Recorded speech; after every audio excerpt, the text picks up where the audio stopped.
Hello and welcome to our weekly update of the 1001 Red Wiggler cocoon bin. Did I mention that we're expecting a lot of rain?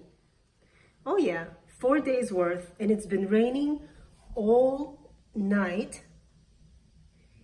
And so even the Red Wigglers went a-crawling.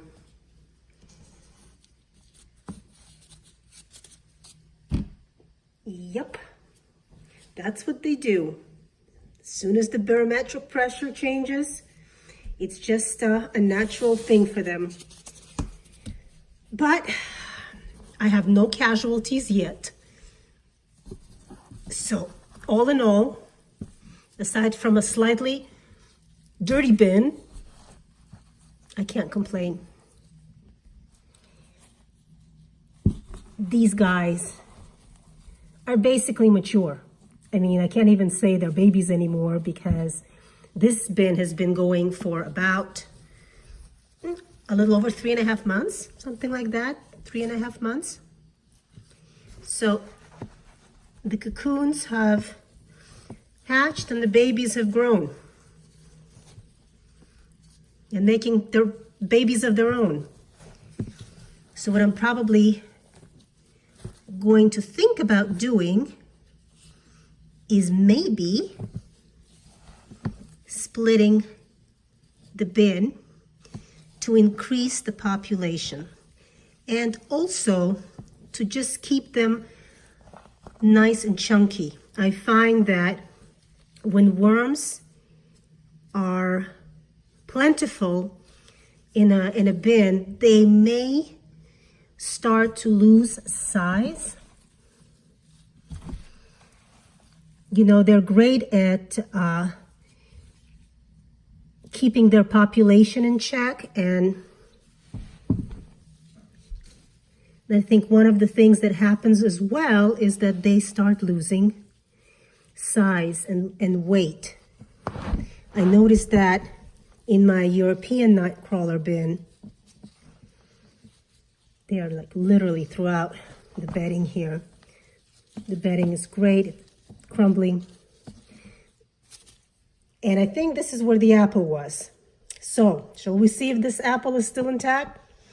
Yeah, let's do it.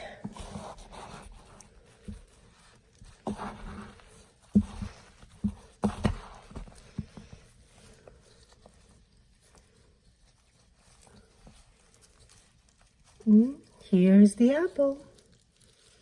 Still here. And it's actually not even mushy. Oh my God. I don't get it. I don't get it. But, oh my God. Anyway, so this is where we fed last week. You can see how nice and smooth everything is. And let's see how they did here.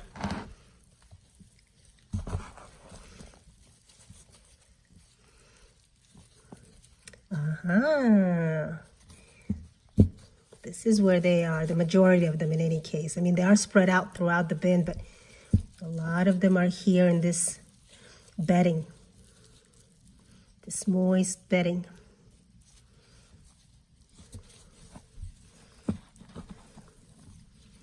Oh yeah.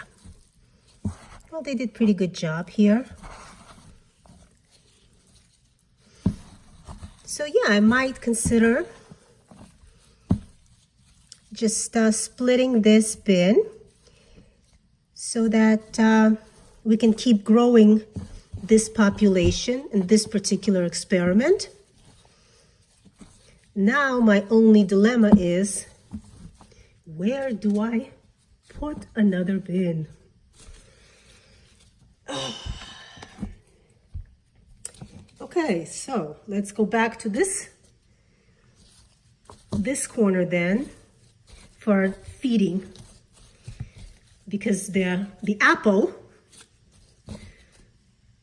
is still there. That corner is taken.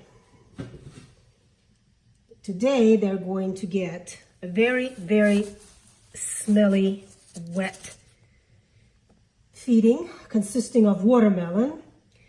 Well, it used to be watermelon. Now it's just a big old smelly mess.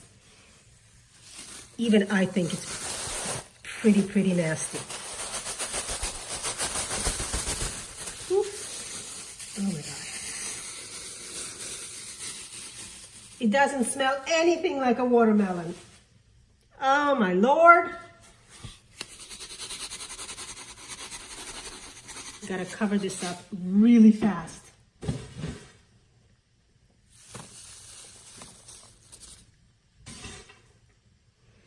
Before I start attracting wildlife.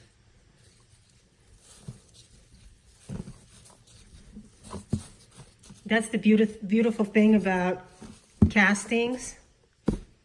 It doesn't matter how bad food smells. As soon as you cover it up with castings, you can't smell anything. Actually, not even pure castings. I mean, yeah, this material has been really worked over well by the worms, but there is still fresh bedding in here, and covering up the food immediately eliminates all the odors. Whew, and I can breathe again. Okay, so I may start preparing another bin, and I'll show you what I do, and then we'll split this bin so we can keep the population growing. Thanks for joining me, and we'll see you next week.